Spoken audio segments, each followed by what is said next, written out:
Okay guys, so we are going to take a look at a linear programming problem. Remember from class that linear programming deals with trying to find that point in that shaded region that is maybe going to give you, say, the most profit or the most revenue or the most income, or sometimes we might be trying to minimize cost. So you're trying to either maximize something or minimize something. You're trying to find that point where that will happen. Now in this particular problem we have a farmer, and he has 90 acres available for planting wheat and corn. So it seems like we're planting two things. The seeds for wheat are $4 per acre and the seeds for corn are $6 per acre. Labor costs are $20 for wheat, $10 for corn. The farmer intends to spend no more than $480 on seed and $1,400 for labor. So that's sort of like a budget that he has to work within. The expected income is $110 per acre of wheat and $150 per acre of corn. What we'll eventually be trying to do is find the maximum income given these various constraints. So a couple key things. He only has 90 acres available. He only wants to spend $480 on seeds and $1,400 on labor. So that's going to help us create some constraints. So we first have to decide what should x and y equal. And let's have x equal acres of wheat and y equal acres of corn. And I like to be really specific with x and y so we know what sort of units we're working with, and it allows us to remember as we go through the problem just what x and y represent. So our constraints, we have 90 acres available total, which means once we take our acres of wheat and we add our acres of corn, that has to stay at or below 90. He can't go above 90 acres total. Now we're told that the seeds for the wheat cost $4 per acre and the seeds for the corn cost $6 per acre, and we want to keep that under 480. In the problem, and when I wrote this problem, I meant to say labor costs are $20 per acre and $10 per acre for wheat and corn. But that's going to help us create our inequality for labor. That has to stay under or at $1,400. So I always say that those would be the ones that are maybe harder to come up with, but they're very obvious in the problem. You can see that you're using those numbers in the problem. Something to always think about, especially when we're dealing with physical objects here, is that you usually can't have negative amounts. So in this case, x and y, both representing acres of wheat and corn, they can't be negative. So you can't plant negative acres, so you got to make sure x and y are greater than or equal to 0. You're going to find that that's true a lot of times for these linear programming problems. Now, eventually, once we've graphed our feasible region, we'll come back up here and take a look at those numbers that deal with income. But think about it, income isn't holding you back, all right? It's not going to be part of your constraints. So those are what go into the objective function. Okay. So we have a little graphing to do. You have a couple of options. You can take these top three equations and solve them for y, or you can find x and y intercepts, or a combination of both. The first one's really easy. It's going to have an x-intercept. If you cover up y, it's going to have an x-intercept of 90 and a y-intercept of 90. Or you can solve it for y. I'll just come down here and do that. Y would be less than or equal to negative x plus 90. Okay. The next one, 4x plus 6y equals 480. Again, you can either solve for your x and y intercepts. You would have an x-intercept of, it looks like 120, and a y-intercept of 80. Or you can take the equation and solve for y. So subtract the 4x over and then divide by 6, which would get you negative 2/3 x plus 80. Okay? Same thing on the next equation. I'll bring that down here. Again, x and y intercepts, you could graph it by finding the x-intercept is 70, y-intercept is 140, or you can solve the equation for y, so subtract 20 and then divide by 10, which gets you negative 2x plus 140. So whatever way you're comfortable graphing is fine with me. It does look like we got to at least get up to 140 on the y-axis. Since I only have, so much space here, I don't think we're going to be able to count by ones or even tens. I think 20s is going to be a better option. And good rule of thumb, whatever you count by on your y-axis, stay consistent and count by that on your x-axis. Okay, now, first one has a y-intercept of 90, so I'm just going to estimate, put a point right there. From here, the slope would be down 1 over 1, and I know it looks like you're going down 20 and over 20, but that really is the same. It's the same as going down 1 and over 1. So you could put a point there, or you could come down here and put a point at x-intercept of 90, because we talked about that. That would be another way to graph the line. You can see that all three of those points are going to make a nice line for me here.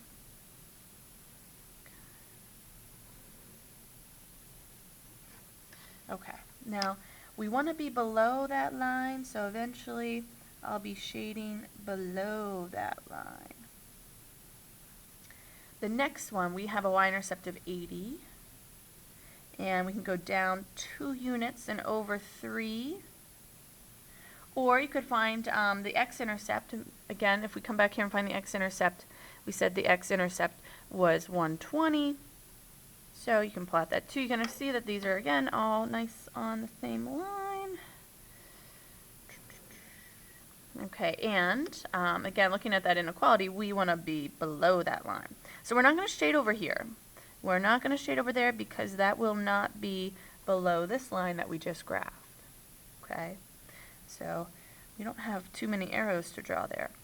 The next one has a y-intercept of 140. We can go down 2 over 1, or if you come back to this equation and you find the x-intercept, 20x equals 1400 means that x equals 70. So estimate where that is. Again, you're going to see that these are all on the same line. So either way, if you want to use the slope, that's fine. If you want to use your x-intercept to graph, that's fine. We have to be below that line as well. So again, x is greater than or equal to 0, y is greater than or equal to 0. That implies that we're working in quadrant 1. So what we're going to end up shading, and I'm going to use a different color for this, we are going to shade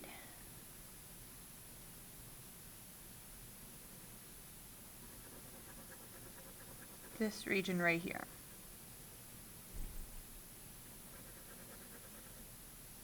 Okay. That's our feasible region. That means any point in that shaded region would fulfill our constraints. It would make sure that we're under 90 acres total. It would make sure that the seeds don't cost more than $480. And it would make sure that our labor stays under $1,400. But what this farmer is trying to do is maximize his income, as almost any business owner is. So that's when I recommend that we make our little table. We're going to take some points and plug them into our table, x, comma, y, and we're going to plug them into an equation for income. I'm just going to use I for income. It doesn't really matter, though. Remember, back at the top of the problem, we were told that we get $110 for each acre of wheat, $150 for each acre of corn. So we get $110 for each acre of wheat and $150 for each acre of corn. So remember that we've discussed how the maximum for this is again called our objective function. The maximum for that will occur at one of the corners of our feasible region.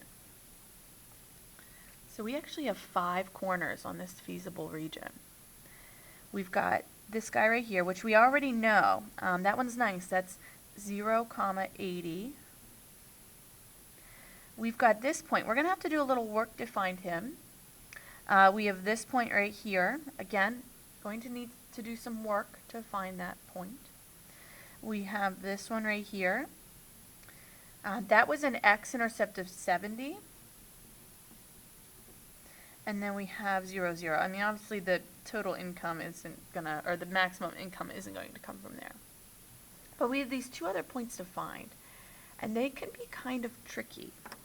One thing that you might find helpful is if you come back to your graph, maybe label which equation generated which line. Like this line right here, it came from our very last equation, 20x plus 10y equals 1400.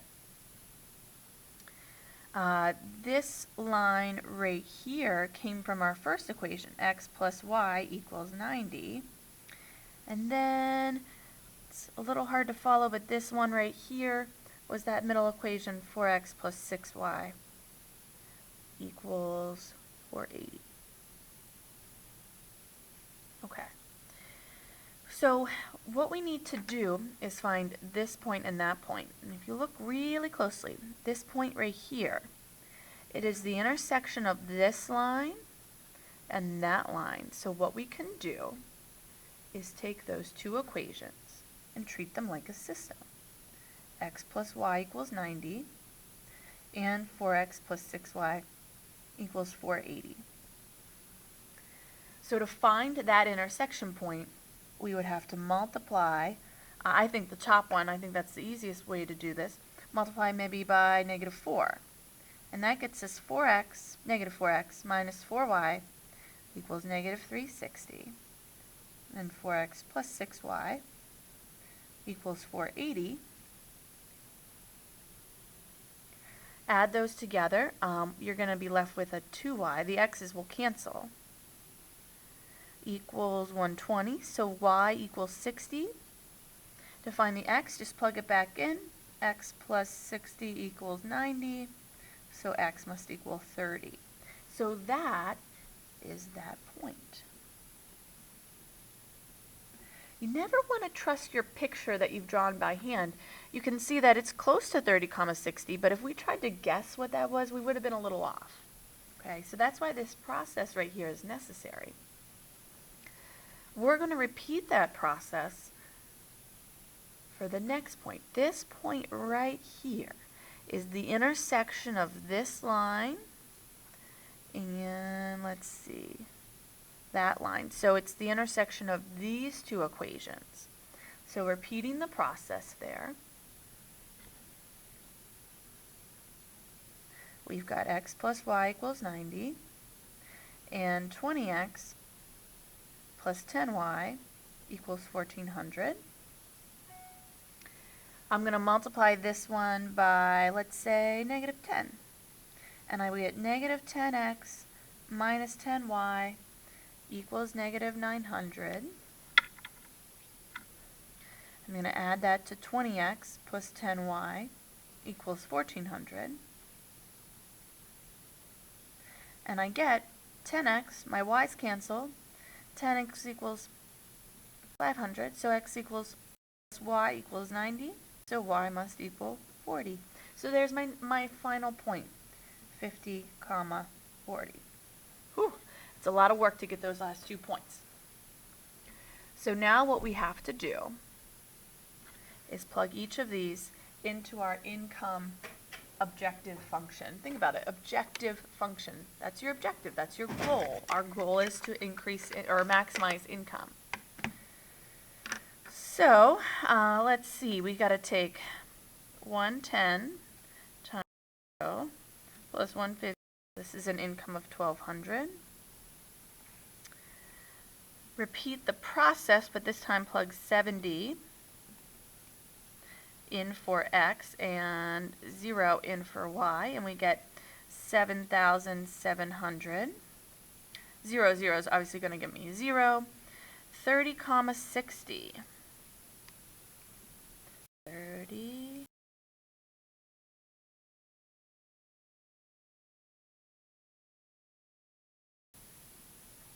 And then 50, 40.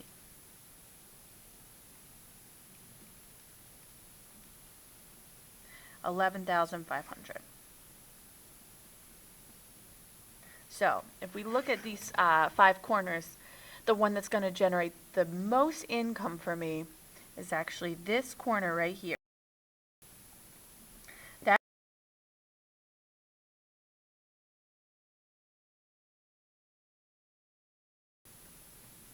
and acres of corn to get an income of $12,300. That is where his income is going to be maximized. Whew. Sometimes these linear programming problems, they go a little in this because maybe you don't have